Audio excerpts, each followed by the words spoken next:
It's my feel-good breakfast show. Book flights from 499 Rand, only on Travelstart.co.za. Welcome back. This is your feel-good breakfast show on this hashtag Travel Tuesday, if you will. And you know that traveling is all about seeing the things that you wouldn't otherwise get to see in everyday life. So what's better than the natural wonders of the world and what they have to offer? But with so many wonders out there, you begin to wonder, how do you narrow it down to the ones that you really want to see? So as always, we consult our friends at Travelstart, who are, of course, celebrating their birthday week. And they've agreed to lend their travel know-how to help us figure out what the top natural wonders are and how to get there. Chief Marketing Officer Jerome Toos joins us. Very good to see you back here, sir. Good to see you as well. Good Happy morning. birthday. Thank you very much. Happy 12 years birthday. old. Can you imagine? 12 years old. And it's quite a party. I'm telling you now, right now, my flap has been going off on my phone. My Good, app. new subscriber. Great. I'm in there. But let's talk about the other wonders of the world that some people might not know about, but that are certainly worth traveling to. Yeah, so as to your point, there's so many out there. So how do you narrow it down? Yeah. And so I've done a bit of research on this. I just want to think about some that you may actually have never heard of. Yeah. So one is actually quite an interesting one. It's called the Chocolate Hills, quite like the name. So the Chocolate Hills is a place in the Philippines, and actually you can see a picture right here. And so what's really interesting about this place is, so it's like a natural geological formations of hills, about 1,700 of them, across an area about 50 square kilometers. Yeah. And so they're covered with this sort of green grass most of the year, but in the dry season, that turns into this sort of brownish sort of chocolate color.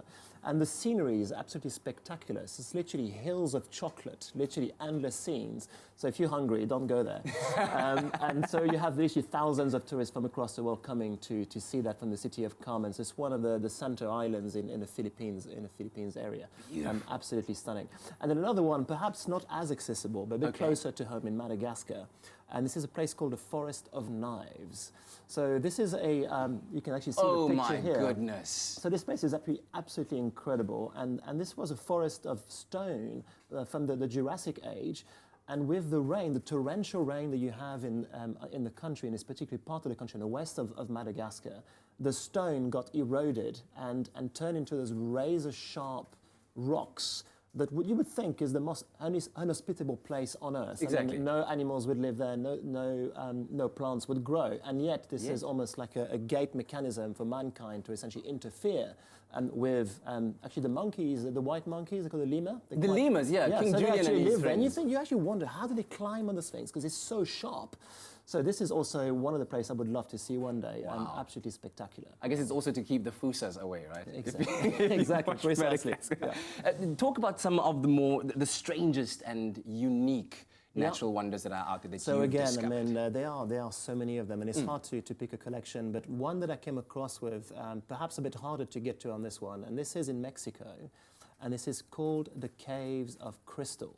Now, we all remember the scenes of Superman, in the Fortress of Solitude. Yes. And that reminds me a bit of that scene. So this is a recent discovery. About 18 years ago, in 2000, this was discovered in a working mine, a silver mine in the province of Chihuahua in Mexico, about 1,000 feet underground.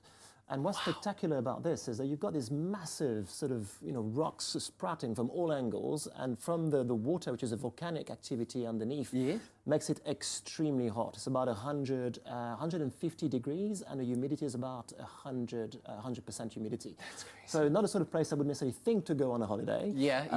But nonetheless, I mean, it looks absolutely incredible. Wow, so I'm trying to figure out what these. So these are crystals. These are crystals, yeah, and they are literally as big as about 4 feet wide and about 50 feet tall. I mean, it's gigantic place. Yeah. Sure. Okay, let's bring it back home. Yeah. What natural wonders do you know about back well, home something a bit more accessible for us, shall we? Please. So Mauritius, obviously a very common destination for South Africans. There's a place called the Seven Colored Earth.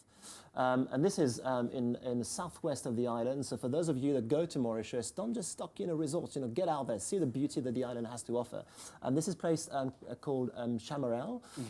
It's actually quite a relatively small area. And what's quite unique about this is that this is a collection of sand dunes that are made of this sort of sand of different colors. So you've got yellow, red and orange and green all mixed together. And depending on the day that you go and see it, it's going to have a different sort of surreal look. And what's fascinating about this, unlike the Mountain of Knives in Madagascar, huge amount of torrential rain, never erodes the color, never erodes the actual shape of it. So really stunning place. Yeah. Listen, I could talk to you forever about this. These are the kinds of places I'd love to see because it's those once in a lifetime almost kind of moments, like seeing the aurora, for instance. So thank you so much, Jerome, for joining us this morning. Thank you so much. Yeah. Another amazing way to enjoy hassle-free, of course, budget-friendly getaways is with Travelstart. So visit them and check out your next destination and your next adventure at travelstart.co.za. Book flights from 499 Rand, only on travelstart.co.za.